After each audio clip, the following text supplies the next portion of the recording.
ডিসেম্বরের শহরে পর্ব ১৪। আপনাদের সাথে রয়েছি আপনাদেরই ভালোবাসার তরু। আজ মিলির বিয়ে। গতকাল ধুমধাম করে তার গায়ে হলুদ হয়েছে। চারদিকে ছিল হাসি, আনন্দ আর কোলাহল। আজও বাসা ভর্তি চেনা অচেনা মানুষের ভিড়, সবার মুখে উচ্ছ্বাস। কিন্তু এই ভিড়ের মাঝেই মিলি চুপচাপ বসে আছে ঘরের এক কোণে। চারপাশে এত আলো ঝলমল, এত প্রাণচাঞ্চল্য, অথচ তার মন ভীষণ খারাপ।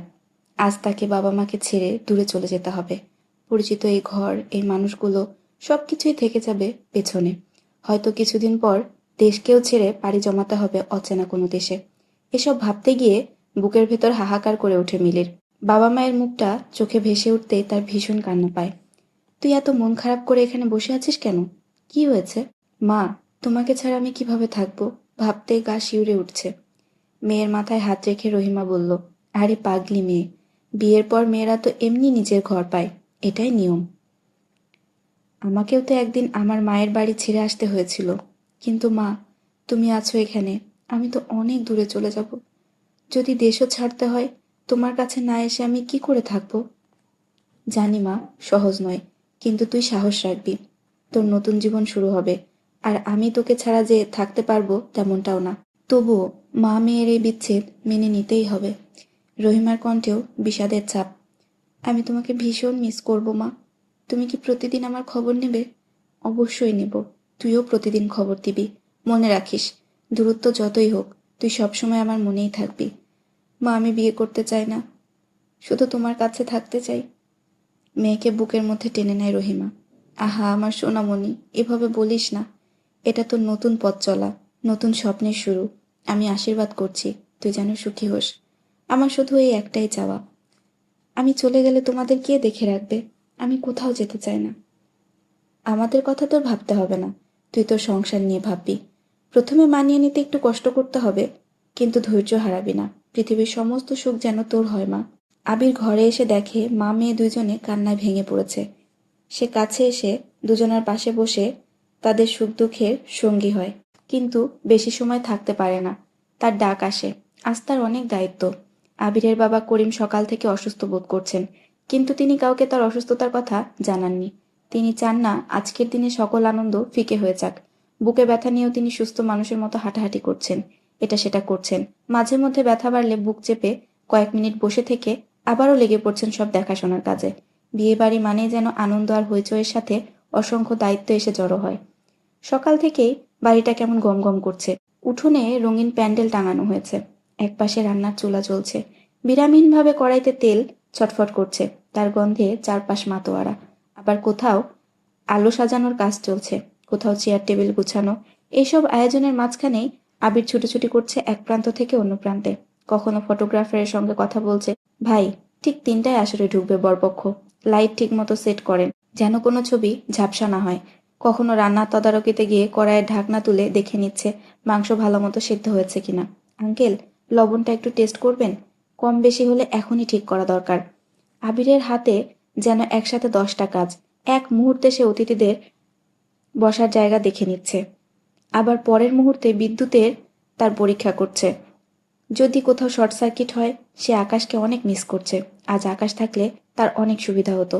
সে কত করে বলল গতকাল যেন চলে আসে, কিন্তু আকাশ শুনল না। সে আজই সকালে রওনা করবে বলে জানায়। আবির ঘড়ি দেখে, এতক্ষণে আকাশের পৌঁছে যাওয়ার কথা। সে আকাশকে কল দেয়, আকাশ জানায় সে প্রায় চলে এসেছে।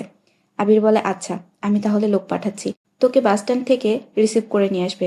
আমার জন্য কাউকে পাঠাতে হবে না আবির, তুই যেভাবে বলেছিস আমি সেভাবে চলে আসতে পারবো। আর এলাকার সবাই তো আঙ্কেলকে চিনে। ভ্যান বা অটো যাই পাই, তাকে বললে আমাকে নিয়ে যাবে। আমাকে নিয়ে তোর ব্যস্ত হতে হবে না। আচ্ছা, সাবধানে আয়। আচ্ছা। আবিরের ছোট বোন মিলি আজ আনুষ্ঠানিকভাবে বরের বাড়ি চলে যাবে। সকালের কোলাহল, দুপুরের সাজসজ্জা, বিকেলের অপেক্ষা শেষে সন্ধ্যার আগে আগে বিয়ে সম্পন্ন হলো। ঘরে বাইরে সবাই এখন একরকম স্বস্তির নিঃশ্বাস ফেলছে। রাতের আসরে মিলি যখন শাড়ির আঁচল সামলে ধীরে ধীরে মঞ্চে উঠল, আবিরের বুকটা হঠাৎ ভার হয়ে গেল। মনে হলো যেই বোনকে সে এতকাল আগলে রেখেছে, আজ সে অন্য এক সংসারে মানুষ হয়ে গেল। অথচ বাইরে থেকে কিছুই প্রকাশ করলো না। হাসি মুখে বোনের পাশে গিয়ে দাঁড়ালো, ছবি তুললো, কানে কানে বলল, খুশি থাকিস মিলি, সবসময়। বিদায়ের মুহূর্তটা যেন একেবারে বুকচাপা কষ্টের। মিলি গাড়িতে উঠে বসেছে, চোখ ভিজে এসেছে সবার। মা রহিমা কেঁদে বারবার মিলিকে জড়িয়ে ধরছিলেন। শেষমেশ আবির নিজেই আলতো করে মায়ের হাত সরিয়ে বোনকে গাড়িতে তুলে দিল। গাড়ি আস্তে আস্তে গেট পেরিয়ে রাস্তার ভেতর ঢুকে গেল। চারদিক কোলাহল, কান্না আর সান্ত্বনার মিশ্র শব্দ। আবির দাঁড়িয়ে রইল স্তব্ধ হয়ে, যেন মনের ভেতর থেকে কিছু ছিঁড়ে গেল। হঠাৎ পেছন থেকে একটা অদ্ভুত শব্দ এলো, কারো হাত ধরা কাশির মতো। ঘুরে দেখতেই আবিরের বুক কেঁপে উঠল। তার বাবা করিম মাটিতে হেলে পড়েছে, দুহাত বুকে চেপে ধরেছেন, ঠোঁট কাঁপছে, চোখ ঘোলাটে হয়ে আসছে। আব্বা! চিৎকার করে দৌড়ে গেল আবির। লোকজনও ছুটে এলো। রহিমা হাহাকার করে উঠলেন, হায় আল্লাহ, এ কি হলো! করিম সাহেব কোনো কথা বলতে পারছেন না, কেবল একরকম থরথর করে কাঁপছেন। আবিরের মাথা ঘুরে গেল, তবে সে এক মুহূর্ত সময় নষ্ট করল না। গলা কাঁপলেও দৃঢ়ভাবে বলল, তোমার কিছু হবে না বাবা, আমি এখনই তোমাকে ঢাকা নিয়ে যাব। আবির একটু থেমে ঘুরে আত্মীয় স্বজনদের উদ্দেশ্যে আবার বলল, মিলিকে আজ কিছু জানানোর দরকার নেই। আমি চাই না আজকের দিন আমার বোনটার জন্য কোনো দুঃস্বপ্নের মতো হোক। আবিরের কণ্ঠে দৃঢ়তা। আকাশ ততক্ষণে ফোন করে অ্যাম্বুলেন্স ঠিক করে ফেলেছে, ঘণ্টাখানিক লাগবে আসতে জানালে। করিমকে সবাই ধরে ঘরে নিয়ে যায়। সবাই দোয়া দুরুদ পড়তে শুরু করে। রহিমার চোখে কান্না যেন থামে না। আবির যতটা সম্ভব নিজেকে সামলে রেখেছে। সে শক্ত হয়ে বাবার হাত ধরে বসে আছে। আকাশ পাশে আছে আবিরের ছায়া হয়ে। গাড়ির ভেতর নিস্তব্ধতা, কেবল বাবার হাত ধরা শব্দ আর রহিমার কান্না। আবির ঠোঁট কামড়ে বসে আছে, মনে হচ্ছে বুকের ভেতর থেকে শ্বাস বেরোচ্ছে না। একদিকে সদ্য বোনকে বিদায় দিল, অন্যদিকে বাবাকে এই অবস্থায় দেখে যেন তার সমস্ত পৃথিবী উল্টে গেল। সে কাঁদতেও পারছে না। আকাশ সামনে বসে আছে, অ্যাম্বুলেন্সের চালককে তাড়া দিচ্ছে, সে যেন দ্রুত পৌঁছায়। আবিরের মনে কেবল একটাই প্রার্থনা, আল্লাহ, আমার বাবাকে বাঁচিয়ে রেখো। মিলির জীবনের প্রথম সুখের দিনটা যেন তার বাবার মৃত্যুর দিন না হয়। রাতভর হাসপাতালের করিডোরে কাটালো আবির আর আকাশ। ডাক্তাররা বারবার এসে সান্ত্বনা দিলেও মুখের গম্ভীরতা লুকানো যাচ্ছিল না। করিম সাহেবকে আইসিইউতে নেওয়া হলো। মনিটরে ওঠানামা করা হৃৎস্পন্দনের রেখাগুলো আবিরের চোখে কাটার মতো বিঁধছিল। ভোরের দিকে সবার আশা ভেঙে দিয়ে করিমের জীবনের আলো ধীরে ধীরে নিভে গেল। সকাল 6:30টার দিকে ডাক্তার এসে গম্ভীর গলায় বলল, আমরা দুঃখিত, আর কিছুই করতে পারলাম না। ডাক্তারের শব্দগুলো যেন বজ্রপাত হয়ে নামল। রহিমাকে দিয়ে হাহাকার করে উঠলেন। আবির হতবাক হয়ে বসে রইল। তার ভেতরটা ফাঁকা হয়ে গেল। এক মুহূর্তে মনে হলো পৃথিবী থমকে গেছে। চোখে পানি এলেও সে কান্না করতে পারল না, কেবল দৌড়ে গিয়ে বাবার নিথর শরীরের দিকে তাকিয়ে রইল। আকাশ এগিয়ে এসে আবিরের কাঁধে হাত রাখল। সে বলল, শক্ত হও ভাই, এখনো অনেক কিছু সামলাতে হবে। হাসপাতালের বাইরে সকালের আলো ধীরে ধীরে ছড়িয়ে পড়েছে, অথচ ভেতরে আবিরদের দুনিয়া অন্ধকার হয়ে গেছে। কাগজপত্রের আনুষ্ঠানিকতা শেষ করে সকালেই লাশ গাড়িতে তোলা হলো। রহিমার কান্না থামছে না, বারবার মিলির নাম ধরে কাঁদছে। আবির মায়ের হাত ধরে শান্ত করার চেষ্টা করলো, কিন্তু নিজের বুকের ভেতরে ঝড় লুকাতে পারল না। অবশেষে সে কাঁদল। গাড়ি আস্তে আস্তে হাসপাতাল থেকে বের হলো। তারা রওনা হলো বাড়ির দিকে, যেখানে গতকাল ছিল বিয়ের কোলাহল, আর এখন অপেক্ষা করছে শোকের নীরবতা। আকাশও আবিরের সঙ্গে গেল। সে এই অবস্থায় আবিরকে একা ছাড়তে চায় না। হাসপাতাল থেকে লাশবাহী গাড়ি যখন বাড়ির সামনে এসে থামলো, তখন দুপুর প্রায় শেষ হতে চলেছে। গাড়ি থামতেই আশেপাশে জড়ো হওয়া স্বজন প্রতিবেশীরা একসাথে কান্নায় ভেঙে পড়ল। সাদা কাপড়ে মোড়া করিমের নিথর শরীর উঠোনের মাঝখানে রাখা হলো। এক মুহূর্তের জন্য চারপাশের কোলাহল থেমে গেল। শুধু চাপা কান্নার শব্দ ভেসে আসছিল।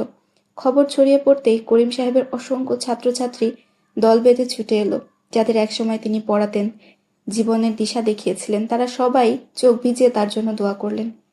এদিকে দূরে থাকা মিলিকেও খবর দেওয়া হয়েছিল। শ্বশুর বাড়ি থেকে কান্না ভেজা চোখে তাড়াহুড়ো করে চলে এলো সে। গাড়ি থেকে নামতেই মায়ের বুকের দিকে ঝাঁপিয়ে পড়ল। আম্মা, আমার আব্বা কেন এমন হলো! মিলির কান্নায় পুরো উঠোন আবারও ভারী হয়ে উঠল। নতুন বউয়ের সাজ এখনো মিলির শরীরে, অথচ আনন্দের সেই সাজ লুটিয়ে পড়েছে শোকে। আবির দাঁড়িয়ে সব দেখছিল। ভেতর ভেতর বুকটা ভেঙে যাচ্ছে, তবু বাইরে শক্ত হয়ে থাকতে হচ্ছে।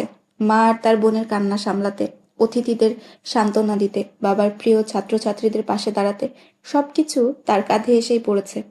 আকাশের চোখেও জল চিকচিক করছে, কিন্তু আবিরের সামনে সে কান্না আটকে রাখলো। জানে এই মুহূর্তে আবিরকে শক্তি দেওয়াটাই সবচেয়ে জরুরি। আবিরের ফোনে অসংখ্য কল আসছে। দূরের আত্মীয় স্বজন অনেকেই কল দিয়ে খোঁজ নিচ্ছে। এসবের মধ্যে তার এমন একটা কল এলো, যেটা শোনার জন্য সে এতদিন অপেক্ষা করেছে। যে খবরটা তার বাবাকে সবার আগে জানাতে চেয়েছিল, তার বাবার হাসি মুখ দেখতে চেয়েছিল, কিন্তু সে খবরটা শোনার জন্য আজ তার বাবা বেঁচে নেই। সে তার বাবাকে আর শোনাতে পারবে না সে চাকরি পেয়ে গেছে, তার চাকরি হয়েছে। আবির হুট করে কান্নায় ভেঙে পড়ল। তার মনে হচ্ছে কেউ বুকের ভেতর দূর থেকে তীর ছুটছে, সেই তীরে তার বুক ছারখার হয়ে যাচ্ছে।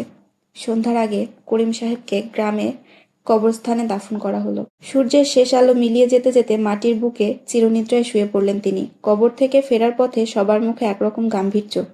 কেউ কারো দিকে তাকাচ্ছিল না, শুধু দোয়ার শব্দ ধীরে ধীরে মিলিয়ে যাচ্ছিল বাতাসে। রাত বাড়ার সঙ্গে সঙ্গে বাড়ি থেকে লোকজন একে একে বিদায় নিতে শুরু করলো। দুপুর থেকে যারা পাশে ছিল, আত্মীয় প্রতিবেশী, করিম সাহেবের ছাত্রছাত্রী, তারা সবাই শোক জানিয়ে চলে গেল। বাড়ি ভরে থাকা মানুষের কোলাহল ধীরে ধীরে কমে এলো, আর তার জায়গায় নেমে এলো এক ভয়ঙ্কর নীরবতা। বাড়ির উঠোন এখন ফাঁকা, অথচ যেন প্রতিটি কোণায় করিম সাহেবের উপস্থিতি লেগে আছে। আবির বসে আছে বারান্দায়। মোমবাতির আলোয় তার মুখটা গম্ভীর আর ক্লান্ত। দিনের পর দিন পরিশ্রমের চাপে শরীর ভেঙে গেছে, কিন্তু মনের যন্ত্রণা আরো ভারী। মিলি পাশে বসে কান্না থামাতে পারছে না। তার নতুন সাজসজ্জা যেন শোকে ঢেকে গেছে। রহিমা বারবার দীর্ঘশ্বাস ফেলছেন। রহিমা কান্না জড়ানো কণ্ঠে বলল, এই ঘরটা তোর বাবাকে ছাড়া অচেনা লাগছে আবির। কিভাবে থাকবো আমরা? কিন্তু কোথায় যাবে তারা? মিলির নতুন সংসার আছে বটে, তবু বাবা হারা হওয়ার শূন্যতা তো তাকে ছাড়বে না। রহিমা আবারও বুকে হাত চাপড়ে কাঁদলেন। আবির উঠে গিয়ে মায়ের পাশে বসল, মাথায় হাত বুলিয়ে দিলেন পরম যত্নে। তার স্পর্শের ভাষায় রহিমা একটু শান্ত হলো। চাঁদের আলো ধীরে ধীরে উঠোনে ছড়িয়ে পড়ছে। নীরব সেই রাত আরো ভারী হয়ে উঠছে করিম সাহেবের অনুপস্থিতিতে। ঘর দোর উঠোন প্রতিটি দেওয়াল যেন কেবল তার স্মৃতির কথাই বলছে। রাতটা কোনো রকমে কেটে গেল। কান্না, ক্লান্তি আর নিস্তব্ধতার ভেতর দিয়ে আবির, মিলি আর রহিমা একে অপরকে আঁকড়ে ধরে ভোর দেখল। সকালের পর থেকে করিম সাহেবের রুহের মাগফিরাত কামনায় দোয়ার আয়োজনের প্রস্তুতি চলতে লাগলো। উঠোনে প্যান্ডেল টাঙানো হলো। মাদ্রাসা থেকে হুজুর আর বেশ কয়েকজন ছাত্র এলেন। তারা কোরআন খতম শুরু করলেন। ধীর কণ্ঠে পবিত্র আয়াত ধ্বনিত হতে লাগলো। পুরো বাড়ি ভরে গেল এক অদ্ভুত প্রশান্তি আর শোকে ভরা সান্ত্বনায়। আবির চারপাশ সামলাচ্ছিল। দোয়া পড়তে আসা হুজুর ও ছাত্রদের বসার ব্যবস্থা থেকে শুরু করে দুপুরের খাওয়া দাওয়ার আয়োজন সবই সে গুছিয়ে নিচ্ছিল। রান্নাঘরে কাজের লোকেরা বিরামহীনভাবে ব্যস্ত, আর আবির একবার ওদের তদারকি করছে, একবার অতিথিদের দিকে খেয়াল রাখছে। এই ব্যস্ততার মাঝে আকাশ ছিল তার ছায়ার মতো। যেখানে আবির আছে সেখানেই আকাশ। কেউ পানি চাইলে আকাশ এগিয়ে দিচ্ছে, কেউ বসার জায়গা না পেলে আকাশ দেখিয়ে দিচ্ছে। মাঝে মধ্যে আবিরের কানে ফিসফিস করে বলছে, চিন্তা করিস না, আমি আছি, তুই একা না। রাত গভীর হয়ে গেছে। আবিরের ঘরের পাশে আকাশ বসেছিল চুপচাপ। সারাদিনের দৌড়ঝাঁপ শেষে শরীর ক্লান্ত, কিন্তু মন ক্লান্তির চেয়েও বেশি ভারী। হঠাৎ আকাশের মনে পড়ল, গতকাল রাতে ফোন সাইলেন্ট করে ব্যাগে রাখার পর সে আর ফোন হাতে নেয়নি। সারাদিনের ব্যস্ততা ও আবিরকে সঙ্গ দিতে সে ফোনের কথা ভুলে গিয়েছিল। এমনিতেও তার ফোনে কল আসে কম, কেউ তেমন খোঁজও করে না। সে ব্যাগ থেকে ফোনটা বের করলো, দেখলো একেবারে বন্ধ হয়ে আছে। চার্জ ফুরিয়ে গিয়েছে হয়তো। আবিরের চার্জার নিয়ে ঘন্টাখানেক চার্জ দিল, তারপর পাওয়ার অন করতেই সে থমকে গেল। ফোনের স্ক্রিনে একের পর এক নোটিফিকেশন ভেসে উঠছে। অসংখ্য মিসড কল, মেসেজও এসেছে অনেকগুলো। চোখ বড় হয়ে গেল আকাশের। আজ সারাদিন সে ফোনের খোঁজ করেনি, শুধু আবিরের পাশে ছিল ছায়ার মতো। অথচ এই ফাঁকে এত কল! কারা এমন পাগলের মতো ফোন করেছে তাকে? কি খবর এসেছে? আকাশ হঠাৎ এক অদ্ভুত অস্বস্তি অনুভব করলো। স্ক্রিনে ভেসে ওঠা মেসেজগুলো চেক করতেই সে যেন স্তব্ধ হয়ে গেল। আকাশ ভাই, আমি নিহা, নীলা আপুর ছোট বোন। আপু খুব বেশি অসুস্থ হয়ে পড়েছে, আর আপু শুধু আপনাকে খুঁজছে, আপনাকে ডাকছে, আপনাকে একবার হলেও দেখতে চাচ্ছে। আমি আপনাকে অনেকবার কল দিয়েছিলাম, কিন্তু আপনার নাম্বার অফ। আপনি মেসেজটা দেখা মাত্র আমাকে একটা কল দিবেন প্লিজ। আকাশ কি করবে ভেবে পাচ্ছে না। সে দেখলো দুপুরের দিকে মেসেজ এসেছে। সে ঘর থেকে বের হয়ে একটু দূরে গিয়ে নিহার নাম্বারে কল দিল, কিন্তু নিহা কল ধরলো না। সে একটানা কল দিতেই থাকলো, কিন্তু নিহা একবারও কল রিসিভ করলো না। আবির দূর থেকে আকাশের অস্থিরতা, ছটফটানি খেয়াল করলো।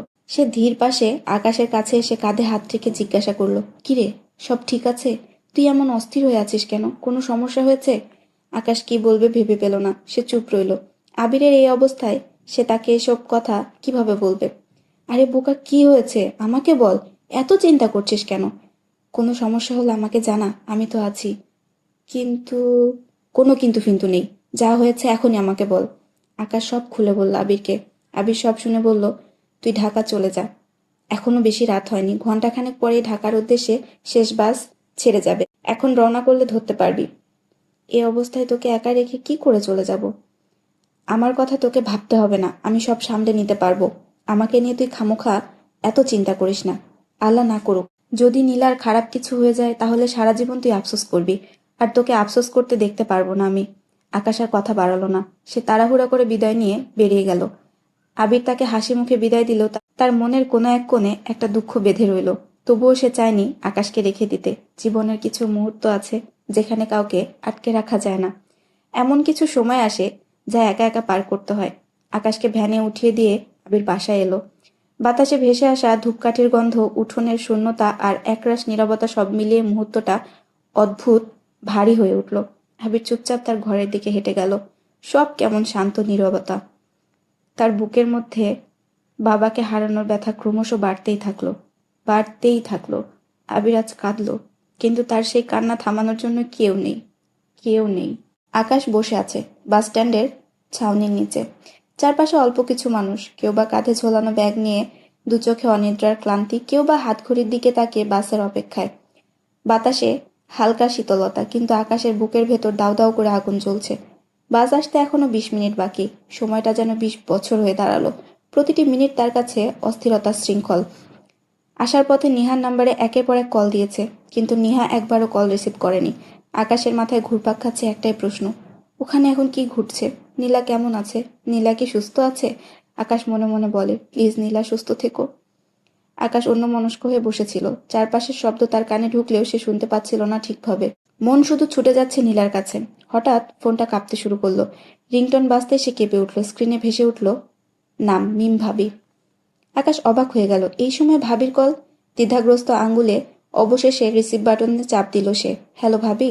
ওপাশ থেকে মৃদু কিন্তু চিন্তিত কণ্ঠ ভেসে এলো। কেমন আছো আকাশ? আমি ভালো আছি। আপনি কেমন আছেন? কোথায় তুমি? সে কেমন আছে না বলে দ্রুত প্রশ্ন করলো। আকাশ কিছুটা থমকালো। বাস স্ট্যান্ডের বাতির আলোয় তার চোখ দুটো কেমন অস্বস্তিতে ঘুরে দাঁড়ালো। আমি আমি বাইরে আছি ভাবি। কি হয়েছে? ফোনের ওপাশে মুহূর্তের জন্য নীরবতা নেমে এলো। তারপর মিমের গলা কেঁপে উঠল। তোমার সঙ্গে জরুরি কথা আছে আকাশ, খুব দরকার। তুমি এখন কোথায় আছো বলো? আমার সঙ্গে দেখা করতে পারবে? আমি তো ঢাকার বাইরে আছি ভাবি। কি হয়েছে? কি এমন জরুরি কথা যে এত রাতে কল দিলেন? আমি তোমাকে সারা দিনে কয়েকবার কল দিয়েও পাইনি।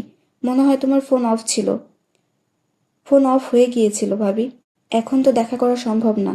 খুব বেশি জরুরি না হলে অন্য কোনো সময় দেখা করি। না, অন্য কোনো সময় না। ফোনের ওপাশ থেকে মিমের কণ্ঠ কেঁপে উঠল। আমার মন কেন জানি বলছে সামনে খারাপ কিছু হবে। আকাশ চমকে উঠল। এত অস্থির, এত অগোছালো মিমের কণ্ঠ সে আগে কখনো শোনেনি। আরো খারাপ কিছু মানে কি হবে ভাবি? তার কণ্ঠে উৎকণ্ঠা আর কৌতূহল মিলেমিশে একাকার হয়ে গেল। ওপাশ থেকে নিঃশ্বাসের শব্দ শোনা গেল, যেন মিম ভাবি কাঁদছেন। তারপর কণ্ঠ ভেসে এলো, আমি অনুশোচনায় ভুগছি আকাশ। আমি অনেক ভুল করেছি। সেদিন তোমাকে বলবো বলবো করে কল দিয়েছিলাম, কিন্তু সাহস করে উঠতে পারিনি। এদিকে না বলতে পারার জন্য আমার বিবেক আমাকে কুরে কুরে খাচ্ছে। আমি ঘুমাতে পারি না, খেতে পারি না। আকাশ স্তব্ধ হয়ে রইল। তার বুকের ভেতর চাপা অস্থিরতা যেন আরো বেড়ে গেল। মিম আবারও বলল, আমার এই অবস্থায় এমন দুশ্চিন্তা করা উচিত না। কিন্তু আমি কি করব ভেবে পাচ্ছি না আকাশ। তুমি আমাকে একবারের জন্য হলেও শোনো। আকাশ বলল, আপনি একটু লাইনে থাকেন ভাবি, আমার বাস চলে আসছে। আমি বাসে উঠে শুনি। আচ্ছা। আকাশ কল কাটল না। সে বাসে উঠে তার সিটে বসে ফোন কানে নিয়ে মিম ভাবিকে বলল, হ্যাঁ ভাবি, এবার বলেন, আমি শুনছি। মিম একটা দীর্ঘশ্বাস নিয়ে বলতে শুরু করলো, যখন তুমি আমার বোন আরিফাকে বিয়ে করবে না বলেছিলে তখনও আমার এত রাগ হয়নি, কিন্তু যখন তুমি আম্মাকে বললে তুমি গোধূলি নামের একটা মেয়েকে ভালোবাসো, তাকেই বিয়ে করতে চাও, তখন কেন জানি আমার খুব রাগ হয়। মিম ভাবির কণ্ঠে গোধূলির নাম শুনে আকাশের গলায় কথা আটকে গেল। তার মন যেন বলছে যে কথাটা ভাবি বলতে চায় তা হয়তো সবকিছু বদলে দিতে পারে। মিম একটানা বলে যাচ্ছে, আমি বিষয়টা মেনে নিতে পারি না। এদিকে তোমার সঙ্গে কারণে অকারণে আমার নানা বিষয় নিয়ে নানা সময় কথা কাটাকাটি হয়। তোমার উপর জমে থাকা একটা রাগ একদিন বিস্ফোরিত হয়। আমি তোমার ভাইকে কেন যে সেদিন বলেছিলাম। মিমি পর্যায়ে থামলো। আকাশ বিচলিত হলো। সে বলল, কি বলেছিলেন আপনি? আমি উনাকে বলেছিলাম গোধূলিকে যেন কোনোভাবেই এ বাড়িতে বউ করে না আনে। যদি দরকার পড়ে তাহলে তাকে যেন সরিয়ে দেয়। আকাশের বুঝতে বাকি রইল না সরিয়ে দেওয়ার মানে মিম কি বুঝিয়েছে। সে তাড়া দিয়ে বলল, ভাই কি করেছে?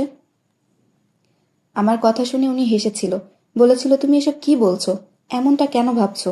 যদি গোধূলিকে তোমার পছন্দ না হয়, তার সাথে থাকতে না চাও, তবে আমরা আলাদা ভাষা ভাড়া করে থাকবো। কিন্তু তুমি যা চাচ্ছ তা কি সম্ভব? রাগের মাথায় পোকার মতো এসব কি বলছো ভেবে দেখেছ? তারপর আমি আর এই বিষয়ে ওনাকে কোনো কথা বলিনি। তোমার ভাইয়ের কথায় আমি উপলব্ধি করেছিলাম আমি রাগে অন্ধ হয়ে গেছি। তারপর কি হলো? যখন তোমার অ্যাক্সিডেন্ট হয় তখনও আমি জানতাম না বিষয়টা। কি জানতেন না? আকাশের চোখে অদ্ভুত ছটফটানি। মিমের গলায় কথা আটকে গেল। সে কি বলবে ভেবে পাচ্ছে না। কিন্তু সে যা জানে তা আজ আকাশের জানা দরকার। সে একা একা এটা বয়ে বেড়াতে পারছে না। সে একটু থেমে আবার বলে, সেদিন আসলে তোমার ভাই গোধূলিকে মারতে চেয়েছিল, কিন্তু গোধূলিকে তুমি বাঁচাতে পারলেও নিজেকে ঠেলে দিলে মৃত্যুর কাছে। আকাশের গলা কাঁপছে। সে তার কানকে বিশ্বাস করতে পারছে না। সে কোনো কথা বলতে পারছে না। আমি বিষয়টা জানতে পারি আরও অনেক পরে। এমনিতেই তার কাজকর্মে আগে থেকে আমার সন্দেহ হতো, কিন্তু সেভাবে গুরুত্ব দেইনি। একদিন একটা বিষয়ে খোঁজ নিতে গিয়ে আমি অনেক সত্য জানতে পারি। তারপর আমার কাছে একের পর এক সত্য উন্মোচিত হতে থাকে। মিমের গলা ভারী হয়ে এলো। প্রতিটি শব্দ যেন শ্বাসরুদ্ধ কষ্টের ফাঁক গলে বেরোচ্ছে। তোমার ভাই দেখতে যেমন, আসলে তেমন না। সবার সামনে ভদ্র নম্র ভালো মানুষের মুখোশ পরে থাকে, কিন্তু সেই মুখোশের আড়ালে সে একজন খুনি, একজন সন্ত্রাসী, ভয়ঙ্কর মানুষ। বিস্কুটের ব্যবসার আড়ালে সে অবৈধ ব্যবসা চালায়, অফিসের মেয়েদের নানাভাবে ব্যবহার করে। শেষ কথাটা বলতে গিয়ে মিমের গলা আড়ষ্ট হয়ে গেল। পানি চলে এলো তার চোখে। সে আরো বলল, সে এমন সব কাজ করেছে যা একজন সুস্থ মস্তিষ্কের মানুষের পক্ষে কল্পনা করাও সম্ভব না। আকাশের মাথা যেন বাজ ভেঙে পড়ল। সে অসাড় হয়ে গেল। ফোনটা তার কানে ধরা আছে, কিন্তু মনে হলো হাত থেকে পিছলে মাটিতে পড়ে যাবে। তার ভাই আর কি কি করেছে? আপাতত আকাশের জানার আগ্রহ নেই। গোধূলির বিষয়টা তাকে এমনভাবে আঘাত করলো যে তার পুরো দুনিয়া বদলে গেল। তার বুকের ভেতরটা ভরে উঠল হাহাকারে। সে আর বাকিটা শুনতে চাইল না। সে এখন আর কোনো কথা শোনার মতো অবস্থায় নেই। আকাশ ফোনটা রাখতে চাইলে মিম অনুরোধের সুরে বলল, রেখো না আকাশ, আমার কথা শেষ হয়নি, প্লিজ শোনো। মিমের এমন ভয়ার্ত কণ্ঠ শুনে আকাশ জিজ্ঞেস করলো, আপনি কোনো বিষয় ভয় পাচ্ছেন? হুম। আচ্ছা, কি হয়েছে আমাকে খুলে বলেন। আকাশ নিজেকে শান্ত রাখার চেষ্টা করলো। কেউ আমাকে সারাক্ষণ অনুসরণ করছে আকাশ। আমি যেখানে যাই সেও ছায়ার মতো সেখানে পৌঁছে যায়। এমনকি আমি বাসায় থাকলেও সে আশেপাশে ঘোরাঘুরি করে। আমার কেন জানি মনে হচ্ছে তোমার ভাই বড় কোনো পরিকল্পনা করছে। আমি কি করব আকাশ? প্রেগনেন্সির অবস্থায় আমার কি করা উচিত আমি বুঝতে পারছি না। আপনি মা হতে চলেছেন? আকাশ আবারও অবাক হয়। হুম, এখনো কাউকে জানাইনি। আপনার কেন মনে হচ্ছে ভাই আপনার ক্ষতি করতে পারে? আমি ডিভোর্স পেপার পাঠিয়েছিলাম, কিন্তু সে কোনো উত্তর দেয়নি।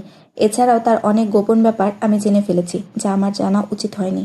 হয়তো সে কারণেই সে চাচ্ছে আমি যেন এসব কথা কাউকে না জানাই। সে আমাকে চুপ করে ফেলতে চাইছে। ভাই জানে আপনি মা হতে চলেছেন? হুম। যদি জানতো তাহলে কি করতো আমার জানা নেই। আমি ভয়ে তাকে জানাইনি। আমি জানাতেও চাই না। আমি চাই না আমার সন্তান তার বাবার মতো হোক। এমন নোংরা ভয়ঙ্কর মানুষের ছায়া যেন আমার সন্তানের ওপর না পড়ে। আকাশ দীর্ঘ শ্বাস ছেড়ে বলল, আপনার মনে হচ্ছে ভাই আপনার ক্ষতি করতে চায়? হুম। যে লোক আমাকে ফলো করে তাকে আমি খুব ভালো করে চিনি। সে তোমার ভাইয়ের খাস লোক।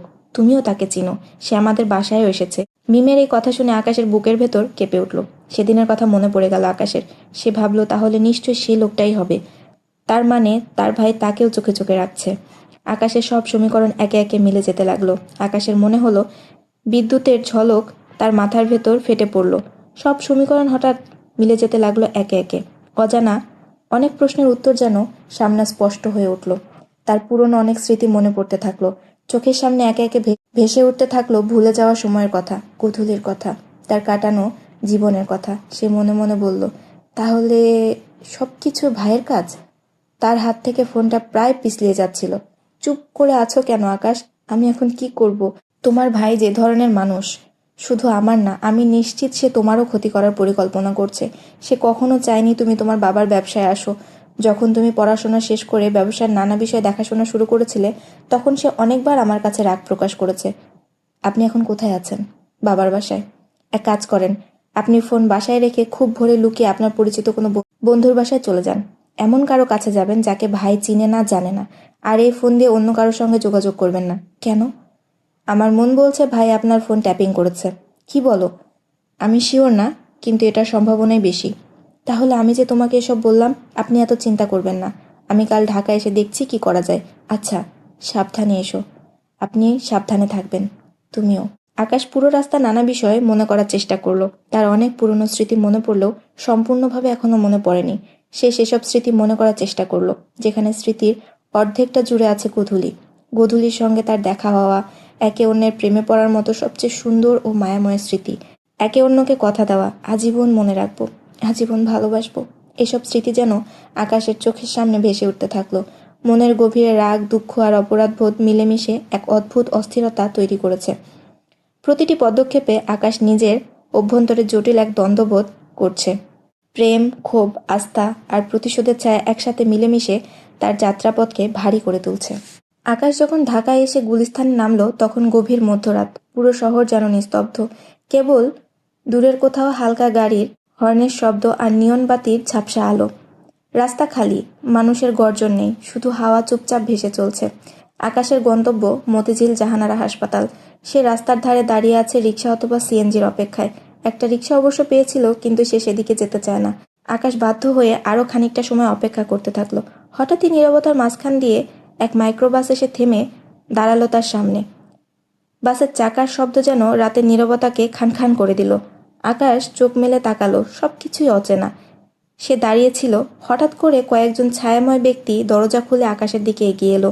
এক মুহূর্তের মধ্যেই পরপর কয়েকটি হাত আকাশকে ধাক্কা দিয়ে ধরল। আকাশের চোখ মুখে বিস্ময়, কিন্তু তাৎক্ষণিক এমন ঘটনায় সে হকচকিয়ে গেল। আকাশ প্রতিরোধ করার আগেই লোকগুলো কালো কাপড় দিয়ে তার মুখ ঢেকে দিল। তাকে ধরে গাড়ির মধ্যে তুলতেই গাড়িটি মুহূর্তে গায়েব হয়ে যেতে থাকলো রাতের অন্ধকারে। নীলা আজ ভোরে ঘুম থেকে উঠেই আয়নার সামনে এসে দাঁড়ায়। ঘরটা আধো আলোকিত, জানালার ফাঁক দিয়ে আসা সূর্যের ম্লান কিরণ তার মুখে পড়েছে। একসময় যে মুখে ছিল উজ্জ্বল হাসি, প্রাণের তৃপ্তি, এখন সেখানে কেবল ক্লান্তি আর অস্থিরতা। চোখের নিচে কালো ছাপ, গলা শুকিয়ে হাড় বেরিয়ে এসেছে। আয়নার মধ্যে যেন তাকে আর দেখা যাচ্ছে না। তার জায়গায় তার সামনে আছে এক অচেনা নীলা। মাথার ভেতর টিউমার তার জীবনের আলো ধীরে ধীরে নিভিয়ে দিচ্ছে। মাথা ভর্তি রেশমি কালো চুলগুলো একসময় তার গর্ব ছিল, কিন্তু রোগে আর ওষুধের দাপটে সেগুলো এখন ঝরে গেছে। ফাঁকা হয়ে আছে মাথার কিছু অংশ। তার শরীরের দুর্বলতা এমন পর্যায়ে এসে পৌঁছেছে যে মিনিট খানেক দাঁড়িয়ে থাকাও তার জন্য দুষ্কর। নীলার চোখ আয়নায় স্থির হয়ে রইল। চোখ দুটো কেমন যেন গভীর আর শূন্য। সে জানে দিন ফুরিয়ে আসছে, কিন্তু মন মানতে নারাজ যে সবাইকে ছেড়ে চলে যেতে হবে। একটা দীর্ঘশ্বাস ফেলে সে নিজের কাপা হাত তুলে মুখ ছুল। নিজের হাড় বেরিয়ে আসা গালগুলোতে আঙুল চালাতে চালাতে তার মনে হলো সে যেন ধীরে ধীরে মিলিয়ে যাচ্ছে, অথচ এই মিলিয়ে যাওয়া নিয়েও তার মনে কোনো ভয় নেই। নীলার ভয় হয় তার অনুপস্থিতিতে ভালোবাসার মানুষগুলো তার জন্য দুঃখ পাবে। সে জানে তার মা সবচেয়ে বেশি কাঁদবে, তারপর তার বোন নিহা ও তার বাবা। আর কেউ কি কাঁদবে? তখনই সে আকাশের কথা ভাবে। সে মারা গেলে আকাশ কি কাঁদবে? হ্যাঁ, আকাশ কাঁদবে। মানুষের সামনে না কাঁদলেও রাত যখন ঘিরে ধরবে তখন আকাশ কাঁদবে। নীলার কোথাও যেতে ইচ্ছে করে না। এত এত ভালোবাসার মানুষকে রেখে কে চলে যেতে চায়? অবশ্য তার পরিবার ছাড়া তার আর কারোর সঙ্গে যোগাযোগ নেই। সে চায়নি কারোর সঙ্গে যোগাযোগ রাখতে। নীলা চায় না তার চলে যাওয়ার কথা মানুষ জানুক। সে কেন চায় না এটা নিয়ে অনেক ভেবেছে, কিন্তু তার কাছে তেমন উত্তর নেই। সে অসুস্থ হবার পর থেকে আকস্মিক ফোন চালানো বন্ধ করে দেয়। সে আর কারোর সঙ্গে যোগাযোগ করতে চায়নি। তার অসুস্থতার কথা সে কাউকে জানাতে চায়নি। অবশ্য খুব ঘনিষ্ঠ দু একজন প্রথম কয়েকদিন তার খোঁজ নিতে বাসায় এসেছে, কিন্তু সেটা মাস যেতেই কমে যায়। আরও একটি মাস যেতেই সে দেখে গোটা পৃথিবী তাকে ভুলে গেছে। হারিয়ে যাওয়া মানুষকে কেউ মনে রাখে না, পৃথিবীও ভুলে যায়। আজ ঘুম থেকে উঠেই নীলা আয়নায় বারবার নিজেকে দেখছে। তার মন বলছে আজ আকাশের সঙ্গে দেখা না করলে আর কখনো দেখা করতে পারবে না। কিন্তু যতবার সে আয়নায় নিজেকে দেখছে তার ইচ্ছে করছে আকাশের সামনে না যেতে। প্রতিদিনই সে ব্যালকনিতে দাঁড়িয়ে ভোরের আলোয় আকাশের হাসপাতালের দিকে হেঁটে আসার দিকে তাকিয়ে থাকে। তার হাতে থাকে একটা চিঠির খাম ও একগুচ্ছ ফুল। তারপর আকাশ হাসপাতালের ভেতরে ঢুকে ফুল ও চিঠির খাম নার্সের হাতে দিয়ে হাসপাতাল থেকে বেরিয়ে যায়। তার মাঝে মধ্যে মন খারাপ হয়। আকাশ কেন তার রুমে আসে না? সে আসতে বারণ করেছিল বলেই কি আসা যাবে না? তার মনের চাওয়া কেন আকাশ বোঝে না? মুখের কথা কেন মেনে চলতে হবে? একটু অবাধ্য হলে কি এমন ক্ষতি হবে? আকাশ যদি তার সঙ্গে দেখা করতে আসে সে কি বারণ করতো না। কিন্তু আকাশ আসে না। প্রতিদিন নীলার মন খারাপ হয়। সে ব্যালকনির গ্রিল ধরে দাঁড়িয়ে থাকে, কখন আকাশ হাসপাতাল থেকে বের হবে আর সে আরও একবার আকাশকে দেখবে। সকালে ঘুম থেকে উঠেই নীলা সিদ্ধান্ত নিয়েছে আজ সে আকাশের সঙ্গে দেখা করবে। তার যত কষ্ট হোক সে আজ আকাশের সঙ্গে একটু হলেও কথা বলবে। কথা না বলে সে থাকতে পারছে না। তার বুকের মধ্যে অদ্ভুত একটা যন্ত্রণা হচ্ছে। তার মন কাঁদছে। আচ্ছা, আকাশ কি এসব বুঝে? নীলা মনের কাছে জানতে চায়, কিন্তু তার মন তাকে উত্তর দেয় না। মনও আজকাল তার কথা শোনে না। সে ঘড়ির দিকে তাকালো। আকাশের আসার সময় হয়ে এসেছে। সে ধীর পায়ে হেঁটে ব্যালকনিতে যায়। দূরের পথের দিকে এক দৃষ্টিতে তাকিয়ে থাকে। কত মানুষ আসছে যাচ্ছে, কিন্তু আকাশ কেন এখনো আসছে না? আকাশ কি সুস্থ আছে? নীলার মনের মধ্যে কেমন অশুভ সংকেত দেয়। রাস্তা দিয়ে কত মানুষ আসে যায়, কিন্তু আজ আর আকাশ আসে না। তার জন্য কেউ ফুল নিয়ে আসে না। আকাশ কি আর আসবে না? এমন ভাবনায় নীলার চোখ থেকে হঠাৎ করে পানি গড়িয়ে পড়ে। সে ঠোঁট কামড়ে নিজেকে সামলাতে চাইল, কিন্তু মন তার কথা শুনছে না। মন এখন তার নিজের নিয়ন্ত্রণে নেই। আকাশ, তুমি কোথায়? নিজের অজান্তেই ফিসফিস করে বলল নীলা। তার কণ্ঠে ভেঙে যাওয়া কাঁপন, বুকের ভেতর থেকে উঠছে চাপা হাহাকার। আকাশ আসে না, তবুও নীলা রেলিং আঁকড়ে দাঁড়িয়ে রইল। প্রতিটি সেকেন্ড তার কাছে যেন এক একটা অনন্তকাল মনে হতে থাকলো। তার শরীর আর তাকে সঙ্গ দিচ্ছে না, তবুও সে ভেতরে গেল না।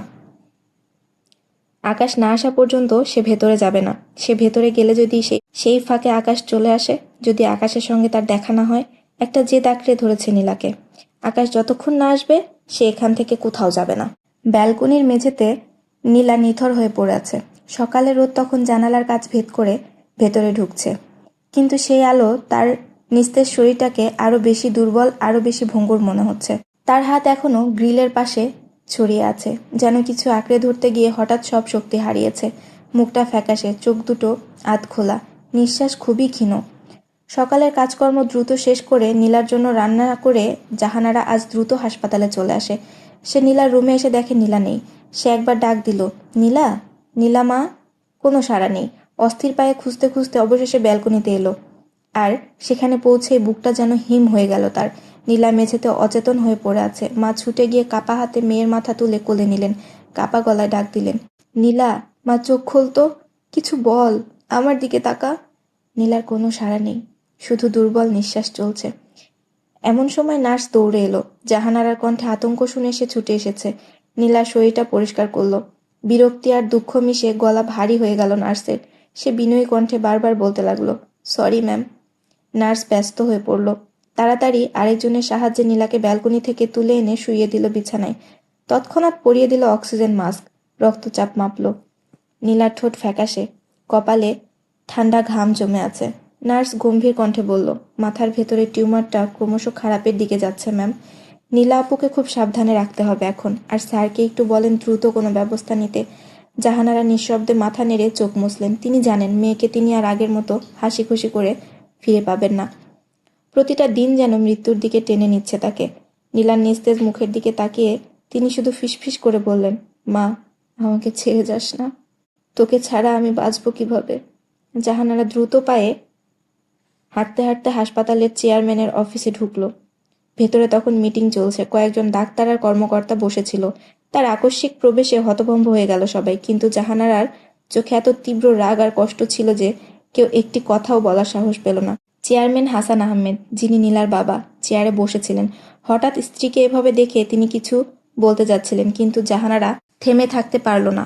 রাগে কাপা গলায় বলে উঠল, তুমি এখানে বসে মিটিং করছো, অথচ ওদিকে তোমার মেয়ে মৃত্যুর সঙ্গে লড়ছে। তোমার এসব মিটিং, এসব টাকা পয়সা কার জন্য করছো? যদি তোমার নিজের সন্তানই না থাকে, তাহলে এই ধন সম্পত্তি কি করবে? জাহানারা, তুমি এমনভাবে কেন কথা বলছো? আমি তো চেষ্টা করছি, সব তো করছি আমাদের মেয়ের জন্যই। চেষ্টা করছো? কতদিন ধরেই শুনছি বিদেশ থেকে ডাক্তার আনার কথা। বলেছিলে বিশেষজ্ঞ ডাক্তার আসবে, কিন্তু কবে আসবে তারা? শুধু প্রতিশ্রুতিতে তো মেয়ের জীবন বাঁচানো যাবে না। আজকে সকালে এসে দেখি নীলা ব্যালকনিতে অজ্ঞান হয়ে পড়ে আছে। তুমি কি জানো এই ভয়, এই আতঙ্ক কেমন? আমি আমার মেয়েকে এভাবে দেখতে পারছি না। আমি জানি না তুমি কি করবে আর কি করবে না। আমি শুধু চাই তুমি আমার নীলাকে সুস্থ করে দাও। আমি কথা বলেছি তারা আসবে, কিন্তু কিছু প্রক্রিয়ার জন্য একটু সময় লাগছে। সময় লাগে? আমাদের কাছে তো সময় নেই। প্রতিদিন ওর শরীর ভেঙে যাচ্ছে। ওর চোখে, ওর মুখে আমি দেখি ও কি যন্ত্রণা নিয়ে বেঁচে আছে। মা হয়ে আমি কি করে সহ্য করি তুমি বোঝো? বুঝবে না। বুঝলে তুমি এখানে চেয়ার, মিটিং, নিয়ম কানুনের পেছনে সময় নষ্ট করতে না। যদি কালকে আমাদের নীলা না থাকে, তাহলে এসব কিছুর মানে কি? জাহানারা কাঁদতে থাকে। নীলা আমারও মেয়ে জাহানারা। আমি বসে নেই, চেষ্টা করছি। চেষ্টা না, যা করার আজকেই করো। তুমি যত প্রভাবশালী মানুষ চেনো সবাইকে বলো, ডাক্তার এখনই আনো, কাল নয় পরশু নয়। আমাদের মেয়েকে যদি হারাই তবে আমি কোনো দিন তোমাকে ক্ষমা করব না। ঘর ভরে উঠল এক ভারী নীরবতায়। জাহানারার ফোন পেয়ে দুপুরের দিকে তাড়াহুড়ো করে নিহা হাসপাতালে এসে পৌঁছায়। ব্যস্ত করিডর পেরিয়ে কেবিনের দরজার সামনে এসে দাঁড়াতেই কেমন যেন হালকা কাঁপন শুরু হয় তার বুকের ভেতর। আপুকে দেখে সে রীতিমতো অবাক হয়। নিহা এগিয়ে গিয়ে বিছানার পাশে বসে আলতো করে নীলার হাতটা ধরে।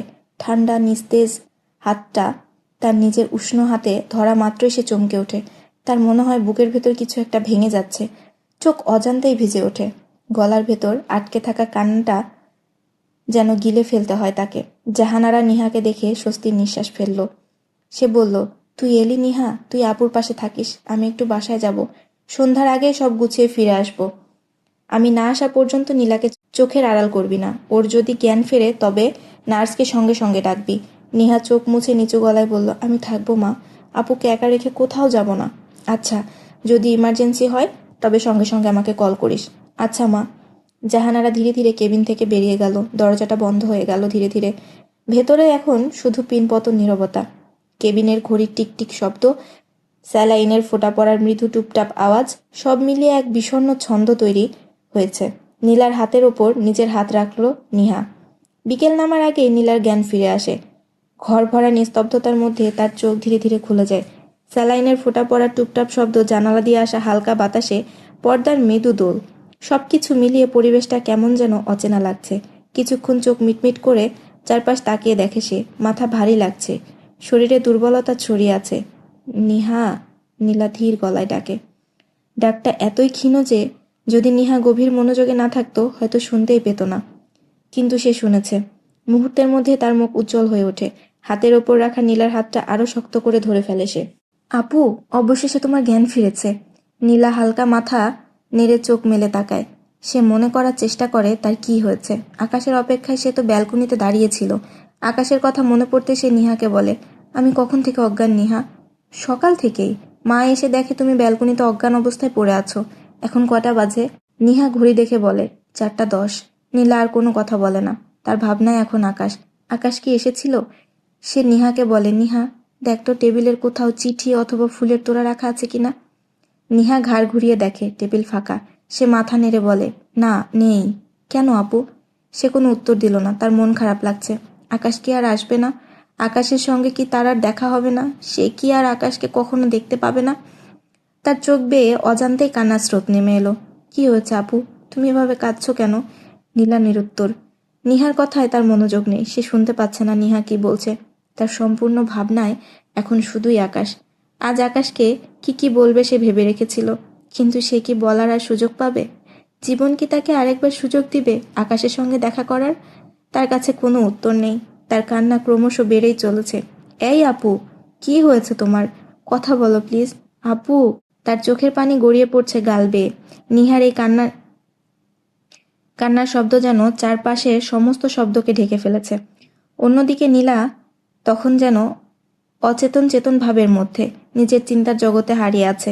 নিহার কান্না শুনে ধীরে ধীরে সে চোখ মেলে তাকায়। তার শরীর এতটা দুর্বল যে হাত পর্যন্ত ভালোভাবে নাড়াতে পারছে না। তবু সে কষ্ট করে ধীরে ধীরে নিজের হাত বাড়িয়ে নিহার হাত ধরে। এভাবে কাঁদিস না নিহা, আপুর কিছু হয়নি। আপু শুধু একটু মন খারাপ। তুই এত ভয় পাস না, আপু ঠিক আছি। তুই পাশে থাকলে আমার কিছু হবে না। নিহাকে সান্ত্বনা দেয় নীলা। নীলার কণ্ঠে এমন আশ্বাস থাকলেও নিহার চোখে জল থামেনি। সে সজোরে নীলার হাত ধরে ফিসফিস করে বলে ওঠে, তুমি কাঁদছো কেন? তোমার কি কষ্ট হচ্ছে? আমি ডাক্তার ডাকবো? নীলা নিঃশব্দে তাকিয়ে থাকে ছোট বোনের মুখের দিকে। মনে মনে এক গভীর দীর্ঘশ্বাস ফেলে বলে, আমার এই রোগের কোনো ঔষধ ডাক্তারের কাছে নেই নিহা। এই ব্যথার, এই শূন্যতার কোনো ঔষধ নেই। ঔষধ নেই। নিহার অস্থিরতা বাড়তেই থাকে। নীলার এই নীরবতা তাকে আরো ভয় পাইয়ে দেয়। সে তাড়াহুড়ো করে বলে ওঠে, আমি এখনই ডাক্তার ডেকে আনছি, তুমি একটু অপেক্ষা করো। তার হাত ছাড়িয়ে বাইরে যাবার আগেই নীলা দুর্বল হাতে কিন্তু শক্ত করে আঁকড়ে ধরে রাখে নিহার হাত। কাঁপা কাঁপা স্বরে বলে ওঠে, ডাক্তার ডাকতে হবে না। ডাক্তার দেখলে আমি আরো অসুস্থ হয়ে যাই। নীলা হাসল। তার সেই হাসি যেন ক্লান্ত তবু কোমল, এক অদ্ভুত ব্যথা আর স্নেহে ভরা। নিহা বিস্মিত চোখে তাকায় আপুর দিকে। চোখ মুছতে মুছতে ধীরে বলে, ডাক্তার দেখে কেউ আরো অসুস্থ হয় নাকি? তার চোখ মুছতে মুছতে জিজ্ঞেস করলো, নীলা হাসিটা মুছে ফেলল না। তার চোখের কোণে তখনও অদ্ভুত দীপ্তি। ধীরে ধীরে বলল, আমি হই। নিহা, নীলা ডাকে। আপু বলো। নীলা বুঝে উঠতে পারে না সে কি আকাশের কথা বলবে নিহাকে। আকাশ ভাইয়ের কথা বলতে চাও? নীলাকে ভাবতে দেখে নিহা বলে, তুমি বলো, আমি শুনছি। কিন্তু নীলা কি বলবে? বলার মতো এত এত কথা যে সে কোনটা রেখে কোনটা বলবে ভেবে পায় না। আকাশ ভাইকে মিস করছো? নীলা মাথা নেড়ে বলে। সে আরও বলে, ড্রয়ারে আকাশের চিঠি আছে, তুই কি আমাকে একটু পড়ে শোনাবি? নিহা উঠে গিয়ে ড্রয়ার খুলতেই ফুলের সুবাসে রুম ভরে উঠল। গতকালকের ফুলগুলো এখনও শুকিয়ে যায়নি। এছাড়াও ড্রয়ারে প্রায় সব ধরনের ফুলই আছে। নিহা দেখে অবাক হয়, ড্রয়ারের একপাশে অনেকগুলো চিঠির খাম। সে সবগুলো নিয়ে নীলার পাশে এসে বসল। এগুলো কি আকাশ ভাই দিয়েছে? কোনটা আগে শুনবে? তুই যে কোনো একটা পড়লেই হবে। আচ্ছা। প্রিয় নীলা, আমি জানি তুমি ভালো নেই, তবুও যদি মন খারাপ থাকে তবে মন ভালো করে ফেলো। মন খারাপ নিয়ে চিঠি পড়তে নেই, তোমাকে লিখি যাতে তোমার মন ভালো থাকে। আমাকে মনে না করে তুমি যেন দুঃখ না পাও, তুমি যেন হাসো, তুমি সুখী হও। মানুষের সব ইচ্ছে পূরণ হয় না, সব চাওয়া পূর্ণতা পায় না। তেমন করে তোমাকে পাওয়ার ইচ্ছে আমার কখনো পূরণ হবে না। তোমাকে চাওয়ার আশা কখনো পূর্ণতা পাবে না। তবুও আমি তোমাকেই চাই, তোমাকেই চাইব। আমার ইচ্ছে ঘুম ভেঙে যেন তোমাকে দেখি, তুমি পাশে শুয়ে আছো, অবাধ্য চুল এসে তোমার মুখে পড়ছে। সকালের মিহি আলো জানালার পর্দা ভেদ করে তোমাকে ছুঁয়ে দিয়েছে। তখন তোমাকে স্নিগ্ধ লাগবে। ঘুমন্ত অবস্থায় মানুষকে সবচেয়ে সুন্দর লাগে, তুমি কি তা জানো? আমার ইচ্ছে ধোয়া ওঠা চায়ের কাপ নিয়ে এসে আমি তোমার ঘুম ভাঙাবো। চা খেতে খেতে কবিতা পড়ে শোনাবো তোমাকে। তোমার অভিমান অভিযোগগুলো মনোযোগ দিয়ে শুনবো। অফিস ফেরত পথে তোমার প্রিয় ফুল নিয়ে আসবো। তোমাকে বলতে ইচ্ছে করে, আমি ভালো নেই, আমার মন ভালো নেই। তোমার পাশে থাকতে চাই, তোমাকে কবিতা পড়ে শোনাতে চাই, তোমার দুঃখে দুঃখী হতে চাই, তোমার আনন্দে হাসতে চাই, অনন্তকাল থাকতে চাই তোমার পাশে। কিন্তু পৃথিবীর সবার ইচ্ছে কি পূরণ হয়? হয় না। আমিও হয়তো এমন কেউ যার ইচ্ছে কখনো পূর্ণতা পাবে না। তোমাকে পাওয়ার ইচ্ছে কখনো পূরণ হবে না। কি অদ্ভুত জীবন দেখো, তোমাকে চেয়েও আমি তোমাকে পাবো না, কিন্তু কত মানুষ না চাইতেও কত মানুষকে পেয়ে যায়।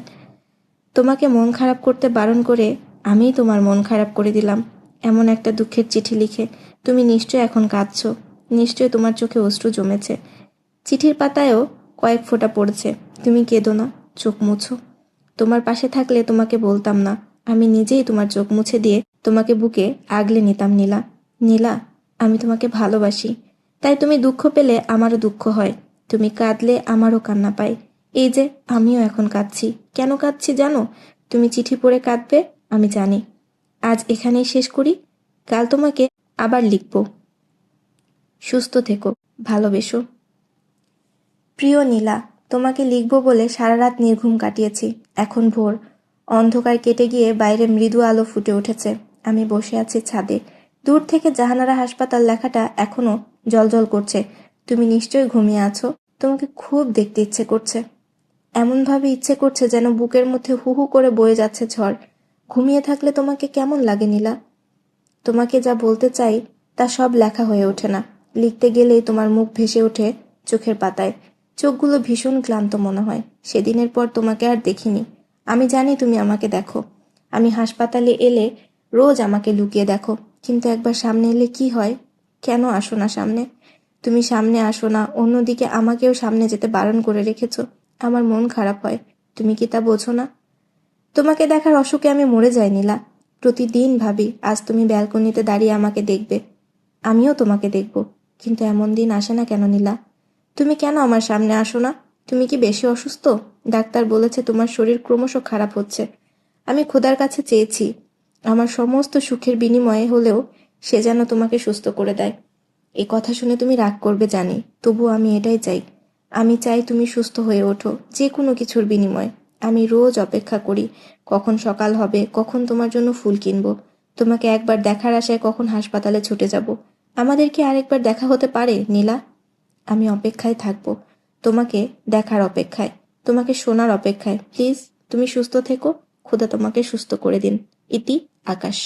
প্রিয় নীলা, আজকাল আমি নিজেকে সৌভাগ্যবান মনে করি। যদি তোমার সঙ্গে আমার দেখা না হতো আর কোনো একদিন তোমাকে মনে পড়ে যেত, তখন আমি কি করতাম? এমন প্রশ্নে আমি চুপ হয়ে যাই। আমি ভাবতে পারি না কি করতাম। তোমাকে এখনো মনে করার চেষ্টা করি, কিন্তু আমি মনে করতে পারি না।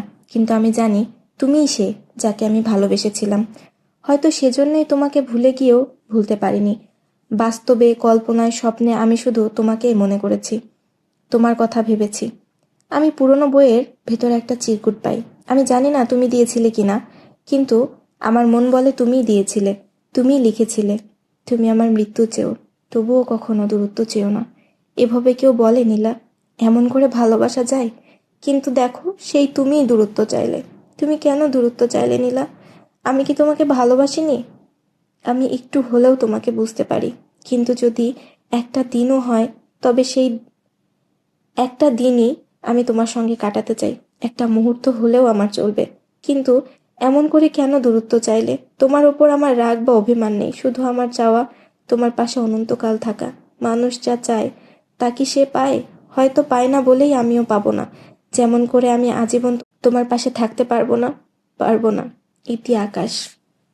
প্রিয় নীলা, আমি মারা গেলে তোমার পাশে আমাকেও কবর দেওয়া হোক। মৃত্যুর পর না হয় আজীবন তোমার পাশে থাকলাম। দুজনে বেঁচে থাকতে যা সম্ভব হয়নি, তা কি মৃত্যুর পর সম্ভব? হয়তো সম্ভব নয়। তবুও আমি চাই, আমি মারা গেলে আমার কবর যেন তোমার কবরের পাশেই হয়। মৃত্যুর পর যেন আমাদের একটা সংসার হয়।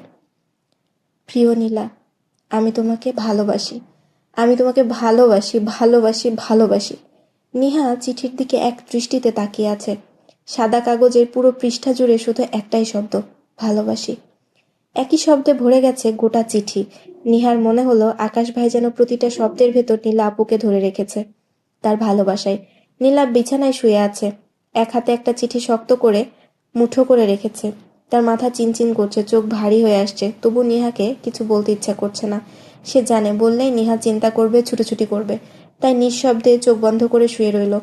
নিহা চিঠি থেকে চোখ সরিয়ে আপুর দিকে তাকাতে দেখল নীলা ঘুমিয়ে পড়েছে, মুখটা ক্লান্ত, চোখের কোণে যেন অদৃশ্য কোনো ব্যথার ছায়া। নিহা ধীরে ধীরে উঠে দাঁড়ালো। ঘরটা নিস্তব্ধ। পর্দা সরিয়ে জানালার পাশে গিয়ে দাঁড়ালো সে। হালকা বাতাসে পর্দাটা দুলে উঠছে, কিন্তু তার মন যেন ভারী হয়ে আছে। আকাশ ভাই আর নীলা আপু ভাবনার জালে জড়িয়ে গেল সে। কেন এমন হলো? দুজন এত কাছে থেকেও একে অপরের থেকে এত দূরে। যদি নিয়তি একটু দয়ালু হতো, তবে হয়তো তাদের আজ সব অন্যরকম হতো। একটু সুখের, একটু হাসির। এমন হলে কি ক্ষতি হতো? নিহা গভীর নিঃশ্বাস নিল। তার বুকের ভেতরটা কেমন ভার হয়ে এলো। ভালো লাগছে না কিছুই। সে আবার চুপচাপ এসে বসে পড়ল নীলার পাশে। আপুর কপালের চুলগুলো আলতো করে সরিয়ে দিল। মনে মনে বলল, আকাশ ভাই যদি এখন এখানে থাকতেন। কথাটা শেষ করল না। চোখে জল এসে গেল অজান্তেই। রাত তখন অনেক গভীর। হাসপাতালের করিডোরে নিস্তব্ধতা নেমে এসেছে। নীলার কেবিনে ম্লান আলো জ্বলছে। তার মুখটা ফ্যাকাশে, ঠোঁট শুকিয়ে গেছে। হঠাৎ সে দুহাতে মাথা চেপে ধরল। মা, আমার মাথা আমার মাথা ফেটে যাচ্ছে। নীলা কোনো রকম কথাটা বলল। তার চোখ ঝাপসা হয়ে এসেছে। সে কাছের জিনিসও দেখতে পারছে না। চোখের সামনে সব যেন ঝাপসা। মাথার ভেতর তীব্র যন্ত্রণা অনুভব করছে।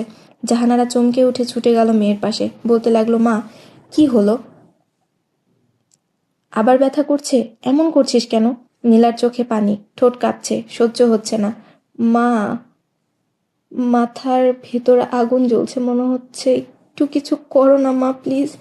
আমি সহ্য করতে পারছি না। নিহার চোখ ভিজে গেছে। সে কাপা হাতে ওর বোনের কপালে হাত রাখলো।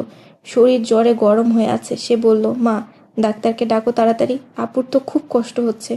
জাহানারা ততক্ষণে নার্স ডেকে আনে। নার্স এসে পরিস্থিতি তাদের হাতের বাইরে দেখে তারা ডাক্তারকে খবর দেয়। ডাক্তার এসে দ্রুত পরীক্ষা করলো। তারপর নিচু গলায় বলল, মনে হচ্ছে ব্রেনের টিউমারটা অ্যাক্টিভ হয়ে গেছে। টিউমারটা অ্যাক্টিভ? জাহানারার কণ্ঠ কেঁপে উঠল। হ্যাঁ, ওর কন্ডিশন সিরিয়াস। আমরা একটা সিডেটিভ ইনজেকশন দিচ্ছি, যাতে ওর ব্যথা কমে যায়। আপাতত ঘুমে রাখছি ওকে। ডাক্তারের কথা শেষ হতে না হতেই নীলার যন্ত্রণায় আবারও কেঁপে উঠল। দুই হাত দিয়ে মাথা চেপে ধরে কাঁদতে লাগলো। মা, আমার মাথা ফেটে যাচ্ছে। জাহানারা ছুটে গিয়ে তার হাত ধরে বলল, না মা, কিছু হবে না। ডাক্তার আছে, আল্লাহ আছে, কিছু হবে না। একজন নার্স দ্রুত ইনজেকশন দিল। ধীরে ধীরে নিস্তেজ হয়ে এলো নীলার শরীর। চোখ বুজে এলো। জাহানারা তখন মুখের দিকে তাকিয়ে রইল, যেন চোখ সরাতে পারছে না। ঘুমাচ্ছে এখন। ডাক্তার শান্ত গলায় বলল, আপনারা চিন্তা করবেন না, তবে সারা রাত পর্যবেক্ষণে রাখতে হবে। এছাড়া বাকিটা আমি স্যারের সঙ্গে কথা বলে নিব। আপনারা উদ্বিগ্ন হবেন না, আমরা দেখছি কি করা যায়। ঘড়ির কাঁটা তখন রাত 3টার বেশি দেখাচ্ছে। হাসপাতালের বাইরে শীতল বাতাস, আর ভেতরে দম বন্ধ করা নিস্তব্ধতা। নিহা বসে আছে চুপচাপ, চোখে অশ্রু, হাতে নীলার ওড়নাটা শক্ত করে ধরা। মা, আপুর কি হয়েছে? আপু। তার গলা কেঁপে উঠল। জাহানারা দীর্ঘশ্বাস ফেলল। মানুষের জীবন মৃত্যু আল্লাহর হাতে মা, তুই শুধু দোয়া কর। রাতের গভীরতা আরও বাড়তে লাগলো। নীলার পাশে বসে রাত কাটিয়ে দিল জাহানারা আর নিহা। ভোরের আলো ফুটতেই জাহানারার ফোনে হাসান আহমেদের কল এলো। জাহানারা, নীলার কি অবস্থা? জাহানারা গলা শুকনো করে বলল, নীলা এখন ঘুমে আছে। ডাক্তার সিডেটিভ ইঞ্জেকশন দিয়েছে। ওপাশ থেকে দীর্ঘ নীরবতার পর হাসান বললেন, আমি এদিকে সব ব্যবস্থা করে ফেলেছি। আশা করি বিকেলের আগে ডাক্তার এসে পৌঁছাবে। তুমি ভেঙে পড়ো না, সব ঠিক হয়ে যাবে। জাহানারা ফোনটা নামিয়ে রাখলো। জাহানারা বাইরে তাকালো। সূর্যের আলোয় আলোকিত হতে শুরু করেছে পৃথিবী। তার মনে হলো এই আলোটা হয়তো আসার, আবার হয়তো বিদায়েরও।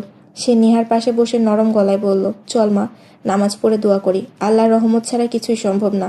নিহা চুপচাপ মাথা নাড়ল। দুজন একসাথে অজু করে নামাজে বসলো। নামাজ শেষে অশ্রু ভেজা চোখে কাপা কণ্ঠে উচ্চারিত হতে লাগলো দোয়া, হে আল্লাহ, আমার মেয়েটাকে সুস্থ করে দাও। সকালের দিকে নীলার জ্ঞান ফিরল, কিন্তু সে আগের চেয়েও দুর্বল। চোখে সব ঝাপসা দেখছে। সে কি অন্ধ হয়ে যাচ্ছে? নীলা বুঝতে পারছে না।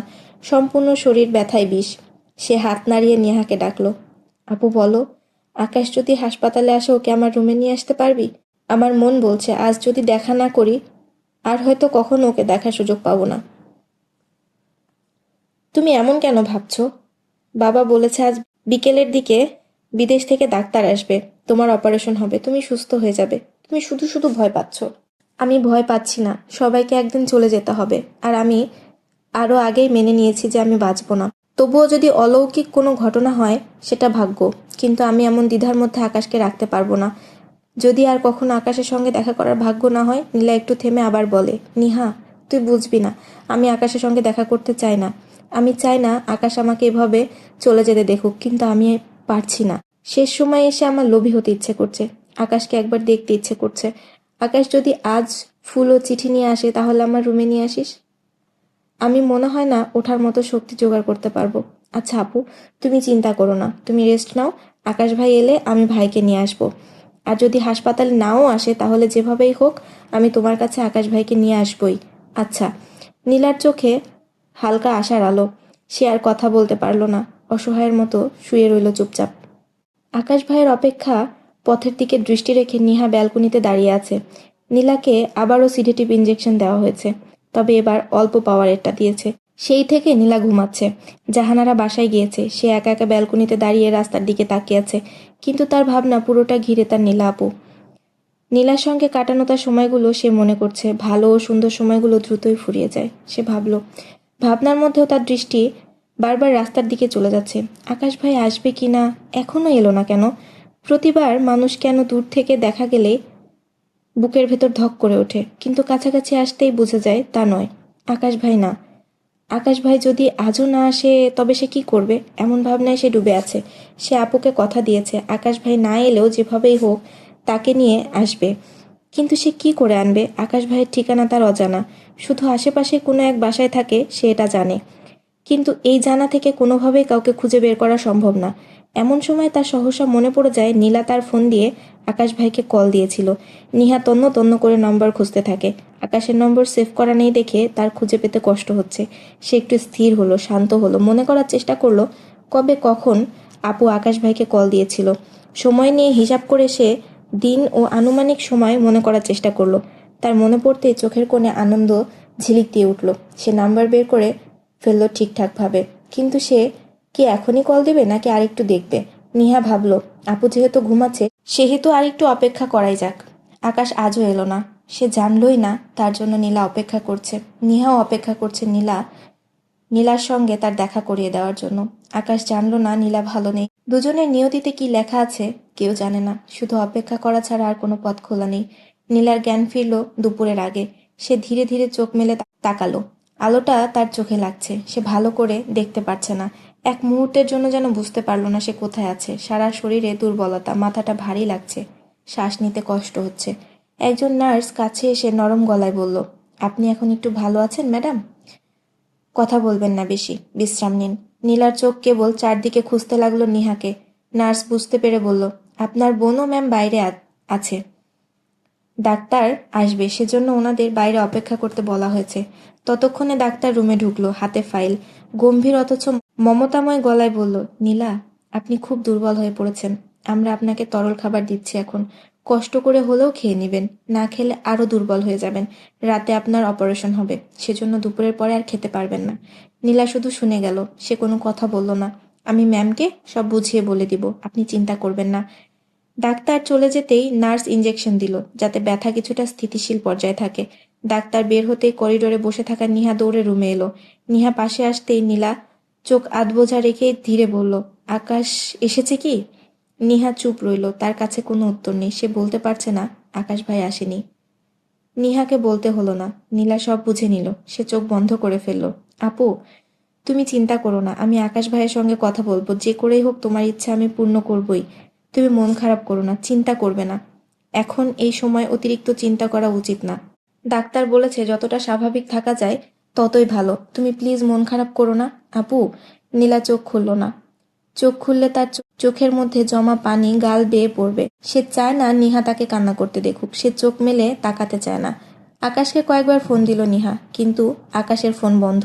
সে বিকেল পর্যন্ত কল দিয়েই গেল, কিন্তু আকাশের ফোনে কল গেল না।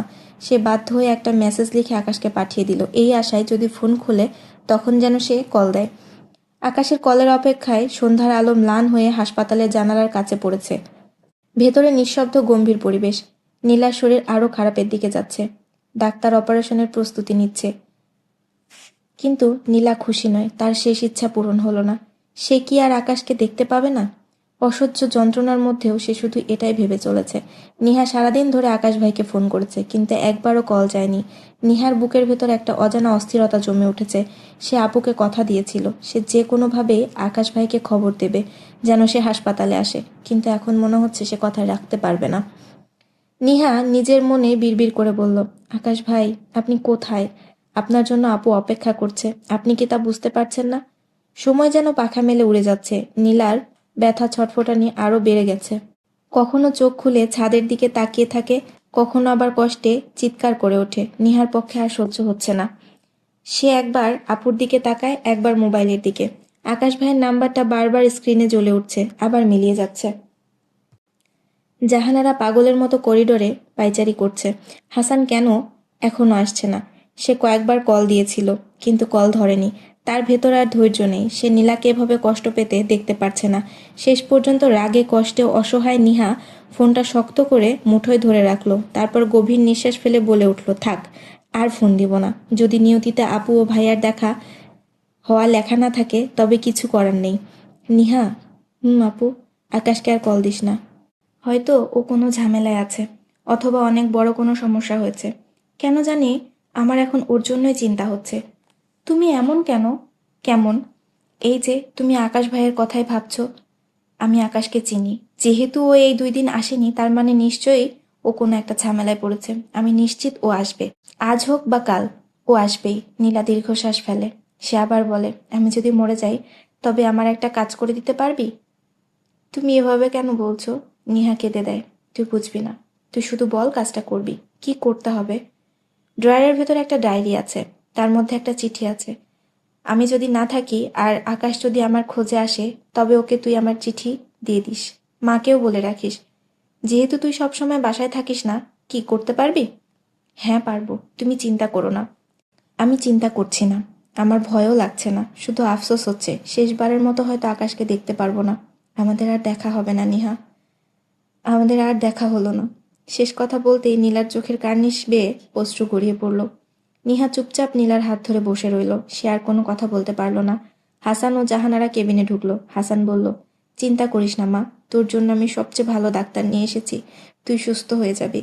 জাহানারা মেয়ের পাশে বসে হাত ধরতে ধরতে বলল, তুই সুস্থ হয়ে যাবি নীলা, দেখিস তোর কিছুই হবে না, ভরসা রাখ। নীলা কোনো কথা বলে না। সে আর মিথ্যা আশা পুষতে চায় না। সে জীবনে যে আশা করেছে তা কখনোই পুরোপুরিভাবে পূরণ হয়নি। এখন আর সে কোনো আশাই করে না। তার ভাগ্যে যা লেখা আছে সে তা মেনে নিবে। শুধু তার চাওয়া সে চলে গেলে সবাই যেন ভালো থাকে, সুখে থাকে। মধ্যরাত পেরিয়ে গেছে। হাসপাতালের করিডর নিস্তব্ধ। কেবল মাঝে মধ্যে নার্সদের তাড়াহুড়া করে চলাফেরার শব্দ ভেসে আসে। ঘড়ির কাঁটা যেন থেমে আছে, সময় যেন নড়ছে না। একটানা আলোয় ভরা করিডরটাতে ভারী এক উত্তেজনা, এক অনিশ্চয়তার বাতাস ভেসে বেড়াচ্ছে। নীলাকে একটু আগেই অপারেশন থিয়েটারে নিয়ে যাওয়া হয়েছে। তার মুখে অক্সিজেন মাস্ক, চোখ বন্ধ, শরীর নিস্তেজ। স্ট্রেচারে ঠেলে নেওয়ার সময় নিহা একবার মায়ের হাত চেপে ধরে কেঁদে ফেলেছিল। জাহানারা সান্ত্বনা দেওয়ার চেষ্টা করলেও ভিজে উঠেছিল তার নিজেরই চোখের কোণ। নীলা চলে যাওয়ার পর থেকেই যেন পুরো দুনিয়া নিস্তব্ধ হয়ে গেছে। অপারেশন থিয়েটারের দরজার ওপাশে আলো জ্বলছে। ডাক্তার আর নার্সদের অবয়ব বারবার ভেসে উঠছে অস্বচ্ছ কাচের দেওয়ালে। বাইরে বসে আছে নিহা, জাহানারা আর হাসান আহমেদ। তিনজনের কারো মুখে কোনো কথা নেই, শুধু পায়চেরি। কেবল নিহার হাঁটা চলার শব্দই মাঝে মধ্যে ভেসে আসে। তার দম বন্ধ, উদ্বেগ যেন পা ফেলার সঙ্গে সঙ্গে মেঝেতে ধাক্কা খাচ্ছে। জাহানারা চেয়ারে বসে আছে নিঃশব্দে, দুই হাত জোর করে প্রার্থনা করছে। চোখ বুজে শুধু একটাই বাক্য বারবার উচ্চারণ করছে, আল্লাহ, আমার মেয়েটাকে বাঁচিয়ে দিও।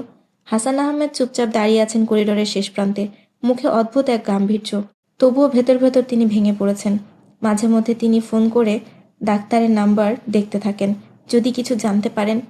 নিহার মনে হচ্ছে সময় যেন থেমে গেছে। ঘড়ির কাঁটা চলছে ঠিকই, কিন্তু প্রতিটা মিনিট তার কাছে এক একটা যুগের মতো লাগছে। সে চোখে জল নিয়ে দরজার দিকে তাকিয়ে আছে, যেখান দিয়ে তার আপুকে ভেতরে নিয়ে যাওয়া হয়েছিল। দরজার ওপাশে তখন প্রস্তুতি চলছে। ডাক্তাররা টেবিল ঘিরে দাঁড়িয়ে মনিটরে নীলার হার্টবিটের লাইন ওঠানামা করছে।